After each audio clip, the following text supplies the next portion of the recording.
시간이 곧 화폐가 되는 세상. 참신한 소재로 화제가 됐던 영화 인타임의 한 장면을 여러분들은 보고 계십니다. 사실 저는 보지 못했습니다. 노화를 극복한 미래 사회에서 시간이 절대 가치를 갖게 된다는 설정이 참 인상적이었다고 하던데요. 영화만큼은 아니지만 현실에서도 기술의 발달과 함께 화폐는 진화를 거듭하고 있죠. 조개 껍질에서 시작해 주화와 지폐를 거쳐 최근엔 비트코인이라는 가상 화폐까지 등장했는데요. 유럽연합에선 비트코인을 화폐로 인정했다는 소식이 들리면서 다시 화제가 되고 있습니다. 오늘은 비트코인의 활용의 핵심적인 기술인 블록체인의 개념과 관련 기업을 직접 만나보는 시간 마련했는데요. 핀테크로 시작된 새로운 바람이 어떤 변화를 불러올지 잠시 후에 그려보겠습니다.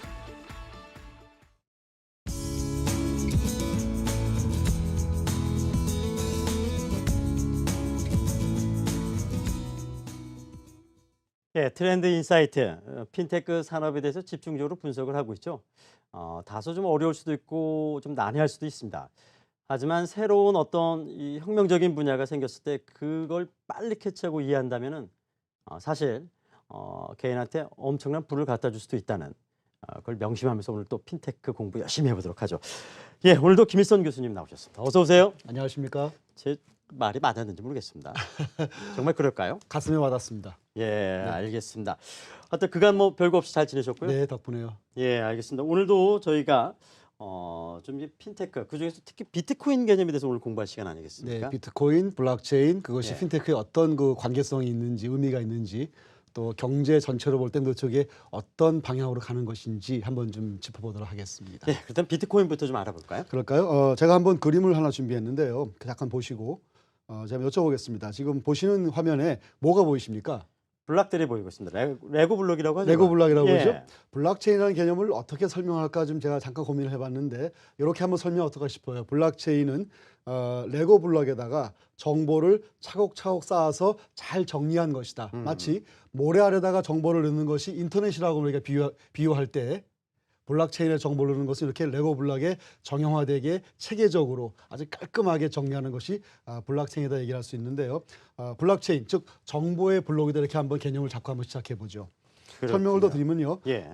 블록체인은 핀테크보다 더 크다 이렇게 제가 좀 얘기를 하겠습니다. 우리가 예. 최근에 좀 핀테크 얘기를 계속해서 하고 있는데 블록체인은 핀테크 영역으로 쓰일 수도 있지만 거꾸로 핀테크는 블록체인이 가능케 하는 수많은 그 산업 현장의 그 무엇에 하나에 불과할 정도로 굉장히 원천 기술적인 그런 그 중대성을 가지고 있다 이렇게 볼 수 있는데요. 그러니까 블록체인이 코어가 되겠군요. 코어가 될 수 있습니다. 예. 제가 이제 한번 얘기를 한 20년 전으로 잠깐 돌아와 보겠습니다. 우리가 지금은 우리가 이제 일상적으로 쓰고 있는 이메일, 뭐 인터넷 검색 엔진, 구글 같은 것들, 뭐 알리바바나 아마존 같은 어떤 이런 온라인 쇼핑몰, 그리고 페이스북 같은 SNS가 있는데 지금은 너무너무 당연히 쓰고 있지 않습니까?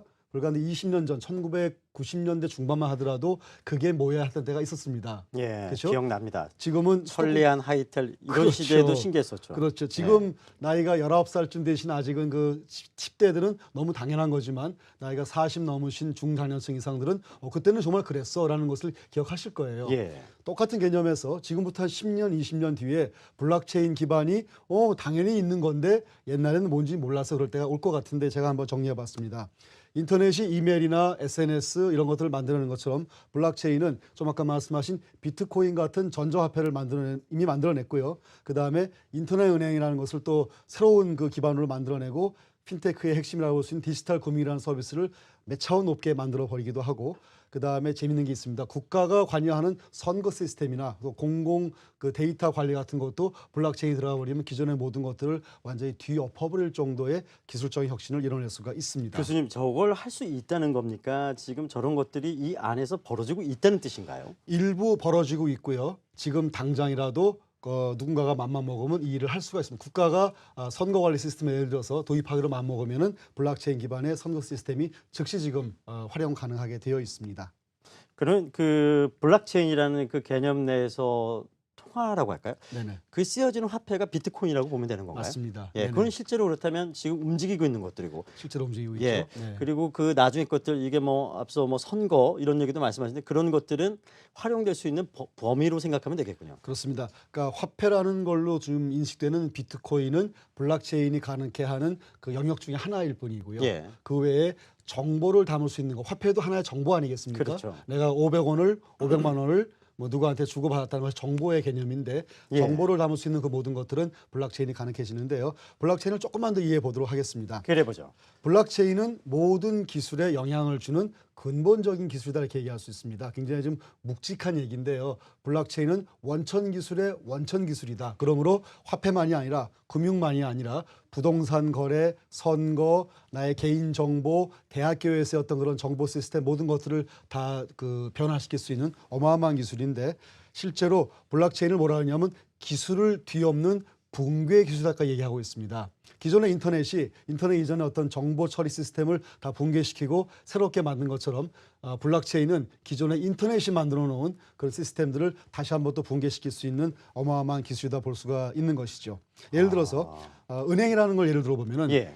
개개인들은 은행을 중심으로 다 모여서 거래를 했습니다. 은행은 돈을 모았다가 다시 또 대출도 해줬다가 뭐 교환도 시켜주고 송금도 시켜주고 예, 그걸 받기도 했었는데 하고요. 은행이라는 중앙통제형 기관은 신뢰가 중요했고 신뢰를 바탕으로 그 거래를 했던 것이죠. 근데 예. 은행이 됐건 정보가 됐건 신뢰 잃어버리면 망가진 것도 종종 보지 않습니까? 그렇죠. 뱅크런이 자, 생기는 거죠. 그렇죠. 예. 그러나 그렇게 인위적인 신뢰가 기존의 시스템이라고 이제 우리가 볼 경우에 블록체인을 이용하면은 그런 제3자의 중앙통제형 신뢰 기구를 활용하지 않고도 개인과 개인이 심지어 미국과 한국 간에 아프리카와 유럽 간에 그런 시공간의 그 거리를 다 뛰어넘어서 100% 신뢰할 수 있는 자동화 신뢰 네트워크가 블록체인이라는 개념입니다. 그리고 저기 사람으로 표시된 그 한 명 한 명이 네네. 하나의 개인 그러니까 서버 역할을 계속 하고 있다는 뜻이겠죠. 그렇습니다. 예. 한 명 한 명이 가지고 있는 자신의 어떤 그런 컴퓨터망 자체가 이 블록체인을 구성하는 전체 P2P, 피어 서버의 그 한 축을 감당한다고 보시면 정확하십니다. 그런데 개인이라고 하게 되면 왠지 퍼스널, 완전 공적인 의미에서 조금은 벗어난 것 같은데 예, 예. 과연 이런 것들이 공적인 일들을 수행할 수 있겠냐 이런 많은 분들이 이런 거에 대해서 의문을 던질 수 있을 것 같아요. 그렇죠. 근데 심지어 제가 이제 미국 예를 들어보면 미국의 그 페더럴 리저브가 US 달러를 그 발행하는 그 곳 아니겠습니까? 한국은행 예. 역할하는 곳인데 최근에 이 블록체인 기반의 그 US 달러를 발행하는 준비를 이미 시작하고 있고 IBM이 그 기술을 좀 수행하고 있습니다. 더 이상 개인의 일이 아니라 국가 차원에서 선행되고 있는 즉 검증된 기술이요, 검증된 사회 현상이고 검증된 국가 시스템을 지금 보고 있는 것이죠. 은행이 하는 것보다도 더 안전하다는 얘기입니다. 더 안전하다는 얘기입니다. 예, 알겠습니다. 계속해서 이야기 들어보죠. 그럴까요? 저희가 이제 경제 얘기를 잘 잠깐 했었는데 경제 1.0, 2.0, 3.0 세 가지를 제가 짚어봤습니다. 1.0은 인터넷이 나오기 이전에 우리가 지난 한 5천 년의 시간 2.0은 인터넷이 출현한 1990년대 중반부터 블록체인이 만들어지고 세상에 나오기 직전에 한 20년 동안 우리가 큰 변화를 경험했죠. 3.0은 블록체인이 나타나고 세상에 활성화되기 시작하는 지금 이후의 세상을 얘기하는 것인데 간단하게 정리했습니다. 인터넷이 나오기 전에는 우리가 모든 걸 아날로그 정보를 주고받았습니다. 그랬죠. 우체통에다가 편지 넣는 거 기억하시지 않습니까? 기억하죠. 침으로 우표 붙이는 거 기억하지 않습니까? 불과 얼마 전 일인데 20년 사이 그게 다 바뀌어버려. 지금은 우표는 그냥 하나의 수치품이죠. 이제는 더 이상. 그때는 모든 것이 느리고 비싸고 불편하게 이루어졌었습니다. 돈도 마찬가지입니다. 굉장히 익숙한 장면인데 흑백으로 칠해서 굉장히 오래된 얘기 같지만 지금도 실은 우리가 은행 가서 이렇게 줄 서 있지 않습니까? 옛날 얘기가 아니거든요. 예. 지금도 우리는 돈은 아날로그 방식으로 거래를 하고 있습니다. 경제 1.0의 시대를 살고 있는 것이죠. 2.0이 나고 나서부터는 이제 정보는 디지털 방식으로 빠르게 편하게 또 값싸게 주고받기 시작했습니다. 이메일을 쓰고 SNS를 쓰기 시작한 거죠. 돈은 역시 마찬가지로 디지털 방식으로 옮겨지는 것 같지만 실제 돈은 아날로그 화폐를 주고받는데 일단 현재 우리가 지금 잠깐 뭐랄까요 생각할 부분이 있는 것입니다. 블록체인이 나오게 되면 경제 3.0 시대가 도래하는데 디지털 정보망인 인터넷상 위에서 또 디지털 화폐로 불려지는 비트코인 내지는 유사한 형태의 어떤 그 디지털 화폐를 통해서 값싸게 빠르게 편리하게 실시간으로 움직일 수 있는 경제적 그 수단이 생긴다는 사실이죠. 모든 것이 디지털화되기 때문에 기존의 디지털 방식과 아날로그 방식이 섞여 있는 것하고는 다른 것이 나오게 되겠죠. 예를 들어서 하나로 정리해봤습니다. 5천년간은 모든 것이 아날로그였습니다. 예. 짧은 20년간에 정보는 디지털화되어 있고 금융이나 화폐는 아직도 아날로그였습니다. 예. 비트코인이 나오고 블록체인 나오면서 정보도 그다음에 이런 그 화폐나 금융도 디지털 돼버리면 디지털화되는 것은 그 전에 아날로그에 비해서 모든 것이 더 좋아진다는 것을 우리가 알고 있는 상식이거든요. 세상이 바뀐다는 뜻이죠. 완전 디지털화 된다는 거군요. 그렇습니다. 아날로그의 이제 끝이다. 아날로그의 끝이고 예. 새로운 모든 것은 디지털화돼서 아까 말씀하신 그 영화에 나오는 것처럼 새로운 세상이 이제 온다는 것을 우리가 내포하는데 지금 이미 와 있습니다. 우리 앞에. 근데 그게 우리 실생활에서 느끼는 것도 정말 피부로 느낄 수 있는 분야입니까? 이런 것들이요? 그렇습니다. 그게 이제 어떻게 의미가 있을지 제가 한번 정리 한번 예. 잘 간단하게 해봤는데요. 블록체인이 뭔지를 다시 한번 개념을 정확히 한번 찝어봤습니다. 블록체인은 인터넷상에 구현된 가장 높은 현재로 있는 상위 기술이다. 어떻게 비유할까요? 인터넷 이전은 우리가 걸어다니는 시대라고 치면은 예. 인터넷 시대는 버스를 탔습니다.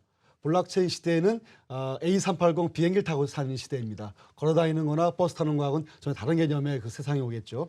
가장 중요한 것은 이 블록체인망은 웹상에서 신뢰할 수 있는 자동 시스템이다. 그게 제일 중요한데요. 그게 예. 어떤 의미를 주는지는 다음에 정리되어 있습니다. 자동화된 시스템이기 때문에 화폐 거래가 되었건 그다음에 금융 거래가 되었건 제3자의 어떤 문제 어떤 관여 없이 나와 너가 기관과 기관이 정부와 정부가 개인과 개인이 마음껏 거래를 주고받을 수 있는 시대가 이제 온 것이라 볼 수 있습니다. 그렇게 돼버리면 모든 게 바뀝니다. 금융이나 정부 행정, 스마트 기술 모든 게 바뀌어버리는데 중간자가 없어지기 때문에 인터넷이 생기고서 중간자가 없어진 것처럼 많은 것이 바뀌기 때문에 세상이 이제 바뀌어지는 것인데 심지어 이렇게 얘기할 수 있습니다. 이 세상 모든 것이 바뀐다. 영화 같은 얘기지만 실제로 현실적으로 그 상태에 좀 와 있습니다. 알겠습니다. 들으면 들을수록 신기하고 재밌습니다. 뭐 아직까지도 풀어나가야 될 시간들이 많으니까요. 또 다음 시간에도 얘기를 듣도록 하고 오늘 또 이 분야에 뛰어드는 기업도 많을 것 같은데요. 국내 기업들 하나 소개시켜 주시냐고요. 몇 개 기업이 지금 이제 이 사업에 참여하고 있는데 블로커라는 기업이 있습니다. 블로커요. 블로커라는 회사인데 컴퓨터 공학을 공부하신 분과 젊은 몇 분들이 이제 만들었는데 이 비트코인을 활용한 원천 기술을 만들었는데 코인스테나 이름의 그 API 기술, 좀 간단하게 얘기해서 그냥 갖다 끼면은 USB처럼 사용할 수 있는 정도의 그 플러그인 기술을 만드는 회사인데 LG CNS나 신한 데이터 시스템에서 블록체인의 기술을 이 블로커를 이용해서 활용해가지고 알겠습니다. 어떤 플랫폼을 만들고 있다고 전하고 있습니다. 예. 잠시 후 이제 블로커 회사의 대표를 만나서 정말 어떤 일을 하고 있는지 들어보도록 하고요. 오늘 김일성 교수하고는 여기서 헤어져야 될 것 같습니다. 고맙습니다. 네, 감사합니다. 예, 감사합니다. 네. 예, 다소 어렵죠. 지금 어려우실 것 같은데 정다희 씨가 다시 한번 이 블록체인의 개념 쉽게 정리해 보도록 하겠습니다. 안녕하세요. 정다입니다. 방금 김일선 교수님과 블록체인에 대한 이야기 나눠봤는데요. 다소 어려운 내용이라 혹시 이해가 힘드신 분들을 위해서 제가 다시 한번 정리해 드리도록 하겠습니다. 블록체인이 무엇인가? 쉽게 말씀을 드리면요. 온라인 금융거래에서 해킹을 원천적으로 막을 수 있는 기술입니다. 기존의 금융회사들은 중앙 집중형 서버에 거래 기록을 한꺼번에 보관합니다. 하지만 이 블록체인 기술을 이용하면 분산화된 데이터베이스와 컴퓨터를 이용해 기록을 분산시켜서 보관하게 되는 겁니다. 그렇기 때문에 지속적으로 성장하는 데이터 기록 리스트를 임의로 조작할 수 없도록 고안된 거죠. 따라서 해킹도 원천적으로 불가능한 겁니다. 이 과정에서 P2P 네트워크란 걸 사용하게 되는데요. 이 P2P란 피어-투-피어 네트워크, 즉 동등 계층 간 통신망을 뜻합니다. 세상의 모든 개개인들의 PC를 하나의 네트워크로 묶은 것입니다. 따라서 그 모든 데이터의 주인이 따로 있는 게 아니라 모든 사람의 합으로 이루어진 데이터망이기 때문에 그 누구도 데이터를 조작하거나 할 수 없는 거죠. 간단히 정리를 해드리자면 블록체인은 가상화폐를 이용해 거래를 할 때 발생할 수 있는 해킹을 막는 기술로 기존의 금융회사들처럼 거래 기록이 집중된 한 곳에 기록되는 것이 아닌 분산화되어 기록되기 때문에 데이터 위조를 불가능하게 하는 기술입니다. 자, 이렇게 해서 블록체인에 대한 개념 정리해드렸습니다. 이어서 블록체인 기술을 활용한 스타트업 블로코의 대표이사님 모셔서 스튜디오에서 이야기 이어가도록 하겠습니다. 채널 고정해주세요. 네, 블로커의 김종환 대표 나오셨습니다. 어서 오세요, 대표님. 안녕하십니까. 예, 앞서 저희가 기업 소개 나갈 때 대표님이 따로 있던데 김원범 대표님? 예, 공동대표입니다. 공동대표네요. 네, 맞습니다. 그분 인상이 참 좋으십니다. 감사합니다. 알겠습니다. 일단 블로커는 어떤 일을 하고 있는 기업인지 소개 부탁드리겠습니다. 네, 먼저 블로커는 블록체인을 활용해서 기존에 있었던 인터넷 환경이 좀 취약했던 부분이 많았습니다. 뭐 교수님께서 말씀해 주셨지만 그런 부분들을 해결해서 뭔가 더 안전하고 더 나은 인터넷 생태계를 만드는 회사라고 생각하시면 될 것 같습니다. 그렇군요. 왠지 자꾸 이제 사람들이 이해 못하는 얘기를 하게 되면 사람들의 시선이 이렇습니다. 네. 야, 저 뭔가 사기치는 거 아니야? 네. 괜히 뭔가 예전에도 신기술 하다가 결국 네. 뭐 이게 제대로 된 곳이 있어 막 이렇게 문제시 되지 않습니까? 네, 맞습니다. 정말 어떻습니까? 김정환 대표께서 보시는 이 블록체인에 기반의 이 어떤 생태계 변화, 정말 뭔가 혁신적인, 혁명적인 것들이라고 생각하세요? 그거 사실 이제 제 이야기를 하는 것보다 지금 실제로 어떤 일들이 일어나고 있는지를 말씀드리는 게 더 좋은 도움이 될 것 같습니다. 실제로 외국에서는 이제 R3라는 이제 컨소시엄이 구성이 됐는데, R3요. 네, 거기에는 이제 뭐 메이저 뱅크들, 골드만삭스, 뭐 시티은행, 뭐 바클레이, 산탄데르 뱅크 하는 미국에 있는 네노라는 그룹들이 전부 다 이런 컨소시엄을 구성하고 이 그룹에서 이제 블록체인을 연구하고 그리고 또 이제 도입을 하려고 노력을 하고 있습니다. 그리고 이제 그런 것뿐만 아니라 그 외에도 뭐 미국에 있는 FBI라든지 이런 정부 기관에서도 이 블록체인 기술에 대해서 굉장히 많은 관심을 가지고 계속 이제 이 기술이 어떻게 발전하는지에 대해서 연구하고 그리고 또 이제 지켜보고 있습니다. 사실 이러한 흐름을 본다면은 굉장히 그 부분에 대해서는 많은 질문이 되지 않을까, 많은 답변이 되지 않을까라고 저는 생각하고 있습니다. 그 유수의 대그룹들이 이렇게 네. 기술을 연구한다는 것은 무슨 뜻일까요? 사실 그래서 이제 저희 같은 회사가 존재하는 이유가 바로 그겁니다. 사실 그렇게 큰 은행들조차도 이 블록체인 기술이 굉장히 높은 진입 장벽을 가지고 있고 기술적인 난이도가 있습니다. 그래서 저희 같은 기업들이 이제 존재해서 그런 것들에 대한 이제 도입을 굉장히 이제 간편하게 해주고요.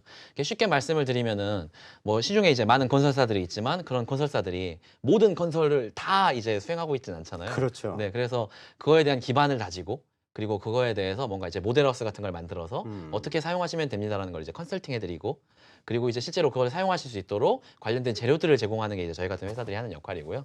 그리고 실제로 이제 그걸 활용해서 뭔가 인테리어를 꾸미고 그리고 실제로 뭔가 의미 있는 서비스를 만들어내는 거는 이제 그런 은행들이 하는 일이라고 저희는 생각하고 있습니다. 예. 근데 왠지 블록체인 하게 되면 앞서도 얘기했지만 뭐 개인의 어떤 컴퓨터들이 각각의 서버 역할을 하면서 어떤 암호화된 기반에서 좀 기존에 할 수 없었던 어떤 보안 이런 것들을 한다고 하는데 그럼 저도 할 수 있습니까? 제 컴퓨터를 가지고? 사실 그 부분에 대해서 이제 두 가지가 있는데요. 뭐 일단 당장 시작은 하실 수 있겠지만 그걸 가지고 굉장히 의미 있는 수준의 어떤 비즈니스를 만들어내는 거에는 굉장히 많은 어려움들이 있습니다. 뭐 아시겠지만 은행이라는 게 존재하는 게 한쪽에서는 아까 말씀드렸던 트러스트 문제를 해결하기도 하지만 또 한편으로는 은행이 많은 자본을 가지고 이제 굉장히 번거로웠던 일들, 뭐 고객을 모은다든지 그리고 대출하는 데 있어서 신용평가를 한다든지 금융상품을 설계한다든지 하는 일들은 여전히 남아있을 겁니다. 하지만 또 반대로 이제 인터넷 전문은행 같은 게 등장하고 IT 기술로 무장한 은행 등이 등장을 하는데 그런 환경에서 과연 은행들이 그러면 기존에 있었던 인프라를 어떻게 바꿀 것인가 하는 거는 굉장히 저는 중요한 문제라고 생각하고요. 이 부분에 있어서 블록체인이 해답을 드릴 수 있을 거라고 생각하고 있습니다. 아, 그렇다면 블로커는 지금 꿈을 쫓는 기업입니까? 아니면 뭔가 이렇게 성과들을 하나둘씩 지금 내고 있습니까? 네, 그 중에 하나가 이제 저희가 아까 전에 말씀드렸던 이제 LG CNS와 같이 이제 코업을 하고 있는 일인데요. LG CNS에서 하고 있는 일 중에 하나가 미국에서 나스닥이 최근에 나스닥의 장외 주식 그리고 그걸 거래할 우리 같은 장애 주식. 네, 맞습니다. 네. 그런 장외 주식을 거래하고 그리고 그것들을 이제 공시할 수 있는 플랫폼을 이제 블록체인 기반으로 만들겠다라고 선언을 했고요. 그리고 이제 실제 그거에 대한 이제 프로토타이핑도 이제 끝났습니다. 그래서 이제 그런 것들을 저희는 이제 LG CNS와 같이 국내에도 그러한 장외 주식을 거래할 수 있는 플랫폼 그리고 그런 장외 주식들을 누군가는 이제 뭔가 정보들을 제공하고 그리고 거기서 이제 비즈니스 인사이트를 얻을 수 있는 창구가 반드시 있어야 된다고 생각을 해서 저희는 현재 LG CNS와 함께 그런 일들을 하고 있고요. 그 외에도 뭐 신한은행 그리고 뭐 국내에 있는 4대 은행들 뭐 이런 것들이 이제 블록체인 기술에 대해서 도입을 할 때 이제 저희들과 함께 이제 그걸 상담하고 이제 진행을 하고 있습니다. 아니 근데 보통 뭐 저도 이쪽 분야는 잘 모르지만 개발하게 되면 개발사들 유수의 기업들이 많지 않습니까? 네, 맞습니다. 근데 그러기에는 블로커의 우리 김 대표께서는 너무 좀 젊다는 느낌도 들고 뭐 이런 건데 이 분야에 정통하게 된 배경, 이유, 업계에서 높게 평가받는 이유는 무엇이죠? 네, 사실 제가 그 비트코인을 처음 알게 된 거는 2012년도였습니다. 그래서 2012년도에 제가 이제 처음 비트코인이라는 기술을 접하고 국내에서 뭐 이제 유수의 거래소들이 많이 존재하지만 그런 거래소들과 거의 비슷한 시간에 한번 이제 비트코인 거래소를 만들었었습니다. 그래서 이제 실제로 그걸 사업화하고 이런 과정에서 이 비트코인이 갖고 있는 기술적인 가치에 집중하는 일이 굉장히 저는 중요하다고 판단을 했습니다. 그걸 그 프로세스를 이해하셨었어요 그때? 네, 어쩌다 보니까 그렇게 됐습니다. 그때 네. 학생 때였습니까? 아니면 대학을 갓 졸업한 학생이었습니다. 신기할세. 네, 그래서 네, 그런 과정에서 이제 이런 기술들이 이제 실제로 뭐 비트코인이라는 굉장히 좋은 화폐도 있지만 예. 뭔가 이게 뭔가 주식이라든지 어음, 채권 또는 이제 아까 말씀드린 투표 시스템 무궁무진하게 많은 이제 분야에서 혁신들이 일어날 건데 누군가는 그러면 이제 기술적인 부분들을 책임지고 사람들에게 공급을 해줌으로써 그런 사람들이 그런 기술적인 걸 신경 안 쓰고 내가 가지고 있는 비즈니스 로직만 가지고도 비즈니스를 만들 수 있어야 된다고 이제 저는 생각을 했고요. 아, 네, 그래서 이제 저희는 이 사업을 시작하게 됐습니다. 지금 우리나라의 이 수준은 어느 정도라고 보세요? 어, 사실 되게 창피한 일이긴 한데 이제 어떻게 보면은 이제 저희 회사 자랑 같기도 하지만 이제 저희가 이제 국내 탑 클래스의 기술을 가지고 있다고는 확실히 말씀드릴 수 있습니다. 근데 이제 세계적으로 봤을 때는 저희가 이제 세계 탑 5? 이 정도밖에 안 되는 것 같더라고요. 그래서 진짜 정말 빠르게 기술이 성장하고 있고요. 그래서 그걸 이제 대응하는 일이 아마 이제 가장 관건이지 않을까라고 저희는 생각하고 있습니다. 예. 사실은 뭐 이 실제로 이제 그 일을 하는 사람들이 뭔가 이 산업을 바꿔가는 것도 중요하지만 네. 특히 우리나라 같은 경우는 어떤 정부에서 이 공직을 하시는 분들도 네. 이거에 대한 이해도가 있어야지 조금 더 빨리 바뀌는 게 네, 우리가 맞습니다. 네. 경험상 보지 않았었습니까? 네, 네. 지금 정부나 네. 실제로 지금 많은 것들이 여러 가지 뭐 금융이 거래소 이런 얘기들이 계속 나오고 있는데 네. 정부의 이해도도 여기에서 좀 높게 뛰어나게 지금 형성이 돼 있습니까? 네, 사실 정부에서는 지금 열심히 스터디 중인 단계라고 보시면 될 것 같습니다. 그 저희 자랑거리 중에 하나가 저희가 이제 국내에서는 유일하게 블록체인 비트코인 스타트업 중에서 정부 지원금을 받아서 이제 저희 이제 비즈니스를 운영하고 있는 회사 중에 하나입니다. 저희 이제 키사로부터 그 지원금을 받았었고요. 한마디로 말씀드리면은 이제 정부는 이 비즈니스에 대해서 굉장히 어느 정도 이해하고 있고요. 그리고 그에 대해서 빠르게 대응하기 위해서 이제 계속 새로운 스타트업을 찾아나가고 있습니다. 네, 저희가 뭔가 그런 스타트업으로서 첫 발을 디뎠다는 거에 대해서 저는 굉장히 좀 자부심을 느끼고 있고요. 아마 이러한 움직임들은 계속돼서 정말 뭔가 나중에 어느 시점이 되면은 폭발적으로 이게 시장에 영향을 줄 수 있는 그런 레벨에 다르지 않을까라고 생각하고 있습니다. 그럼 제가 지금 만나고 있는 분이 미래에 빌 게이츠 같은 분이 될 수 있다는 얘기나요? 그런 겁니까? 미래의 스티브 잡스를 제가 만나고 있는 건가요? 그렇게 되도록 노력하겠습니다. 알겠습니다. 마지막으로 사실 이 짧은 순간에 뭐 정말 쉽게 설명을 해주시고 계시지만 그래도 아직 고개를 갸우뚱하시는 분이 계실 텐데 마지막으로 좀 시청자분들에게 한 말씀 총평을 해주신다면요. 사실 처음에 인터넷이 등장할 때 그리고 제가 지금 그때가 중학교 때였습니다. 제가 중학생 때 제가 학교에서 이메일을 가지고 있는 사람 중에 딱 2명 중에 1명이었습니다. 잘난 척이시군요. 네, 맞습니다.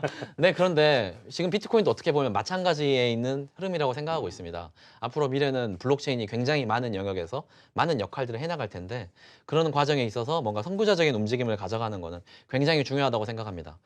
사실 한국이 좀 뭐 공인증서 때부터 시작해서 특정 기술을 받아들이는 데는 또 때로는 굉장히 빠르고 진보적인 모습을 보이기도 합니다. 그리고 이제 이 핀테크에 있어서 지금은 늦었지만 뭔가 혁신적인 움직임을 계속 해나간다면은 뭐 국가 경쟁력을 제고할 수 있는 어떤 하나의 테크놀로지가 되지 않을까라고 저는 생각하고 있습니다. 그런 거에 있어서 저희가 어느 한 부분을 차지할 수 있다면 그건 나름대로 굉장히 영광스러운 일이라고 생각하고 있습니다. 예. 과거 대한민국의 성장률이 막 10% 막 왔다 갔다 할 때가 있었죠. 정말 고성장 시대를 걸었는데 지금은 이제 저성장 국면이다. 뭐 지금 성장 동력이 없다는데 막상 이렇게 젊은 또 CEO를 만나서 얘기를 듣다 보니까 아직 한국의 미래는 밝다 이런 생각이 드네요. 이 도전하는 기업 블로코 앞날을 응원하고 잘 되길 기원하겠습니다. 오늘 자리해 주셔서 고맙습니다. 너무 감사합니다. 예, 장애주식 4989는 여기서 끝내겠습니다. 고맙습니다.